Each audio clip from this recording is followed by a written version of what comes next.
गरीब किसान और सोने की चम्मच की कहानी। एक छोटे से गांव में रामू नाम का एक गरीब किसान रहता था। उसका घर मिट्टी और घास-फूस से बना हुआ था। परिवार में पत्नी और 2 छोटे बच्चे थे। गरीबी इतनी थी कि कभी-कभी 2 वक्त का खाना जुटाना भी मुश्किल हो जाता। लेकिन रामू मेहनती और ईमानदार आदमी था। वह हर दिन सूरज निकलने से पहले उठता और खेतों की ओर निकल पड़ता। दिन भर की कड़ी मेहनत के बाद भी उसकी फसल उतनी नहीं होती थी कि परिवार सुख से जी सके।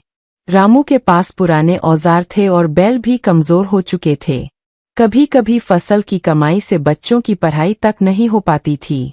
फिर भी उसके मन में एक बात हमेशा रहती, मेहनत करने वाला कभी हारता नहीं। उसकी पत्नी भी उसका साथ देती और बच्चों को समझाती, हम गरीब हैं, लेकिन सच्चाई और ईमानदारी हमारी सबसे बड़ी ताकत है। एक दिन की बात है। रामू अपने खेत में नई मेड़ बनाने के लिए खुदाई कर रहा था। धूप बहुत तेज थी, पसीना उसके माथे से टपक रहा था, लेकिन वह लगातार काम करता जा रहा था। तभी अचानक उसकी कुदाल किसी सख्त चीज से टकराई। आवाज सुनकर वह चौंक गया। उसने सोचा, यह क्या है? शायद कोई बड़ा पत्थर होगा। उसने मिट्टी हटानी शुरू की। धीरे धीरे जब मिट्टी साफ हुई तो उसे एक पुराना पीतल का बर्तन दिखाई दिया। रामू ने उत्सुकता से बर्तन बाहर निकाला। बर्तन भारी था और ऊपर मिट्टी की परत जमी हुई थी। उसने अपने गमछे से बर्तन साफ किया और ढक्कन हटाया। जैसे ही ढक्कन खुला, उसकी आंखें चौंधिया गईं। अंदर एक चमचमाती सोने की चम्मच रखी हुई थी। रामू के दिल की धड़कन तेज हो गई। उसने मन ही मन सोचा, अगर मैं इस चम्मच को बेच दूं तो मेरी गरीबी खत्म हो जाएगी। अच्छे बैल खरीद सकता हूँ, बच्चों की पढ़ाई करवा सकता हूँ और घर भी ठीक करवा सकता हूँ। कुछ पल के लिए उसे लगा कि भगवान ने उसकी सुन ली है। लेकिन तभी उसके मन की दूसरी आवाज उठी, रामू, यह चम्मच तुम्हारी नहीं है। यह तो किसी की खोई हुई चीज है। अगर तुम इसे रख लोगे तो यह चोरी होगी। रामू ने गहरी सांस ली और बर्तन को अपने पास रखा। शाम को जब वह घर पहुंचा तो पत्नी को सब बताया। पत्नी ने ध्यान से सुना और बोली, रामू, हम गरीब हैं, लेकिन बेईमान नहीं। अगर यह चीज हमारी नहीं है तो इसे अपने पास रखना पाप होगा। हमें सही काम ही करना चाहिए। पत्नी की बात सुनकर रामू का मन और मजबूत हो गया।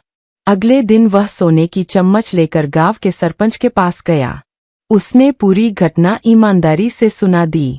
सरपंच ने आश्चर्य से चम्मच देखी और गांव के लोगों को बुला लिया। कुछ ही देर में गांव की चौपाल में भीड़ इकट्ठी हो गई।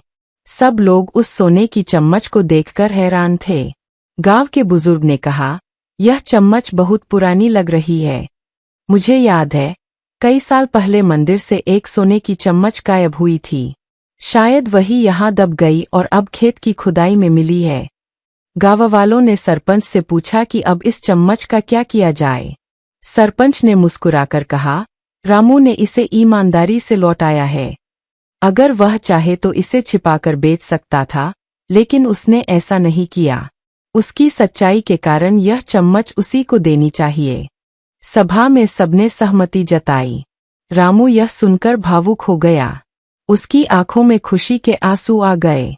उसने हाथ जोड़कर कहा, मैंने तो सिर्फ अपना कर्तव्य निभाया है।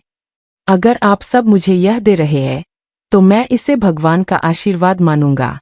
रामू ने चम्मच बेचकर उससे मिले पैसों से अच्छे बीज, मजबूत बैल और खेती के नए औजार खरीदे। उसकी मेहनत और साधन देखकर खेतों में इस बार भरपूर फसल हुई। धीरे धीरे उसका जीवन बदलने लगा। अब उसके बच्चों को पढ़ाई के लिए भी पैसे मिलने लगे और घर में सुख शांति का माहौल बन गया। गांव के लोग रामू की कहानी सुनाकर बच्चों को सिखाने लगे कि ईमानदारी का फल हमेशा मीठा होता है। वे कहते, देखो, अगर रामू लालच करता तो शायद वह पकड़ा जाता और बदनाम हो जाता। लेकिन उसने सच्चाई चुनी और अब उसका परिवार खुशहाल है। रामू खुद भी गांव में दूसरों की मदद करने लगा।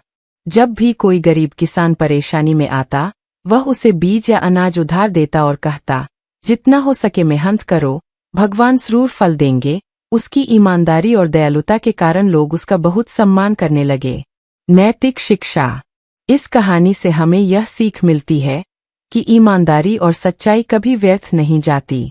लालच से मिलने वाला सुख क्षणिक होता है, लेकिन ईमानदारी से मिलने वाला सम्मान और सफलता जीवन भर साथ रहती है।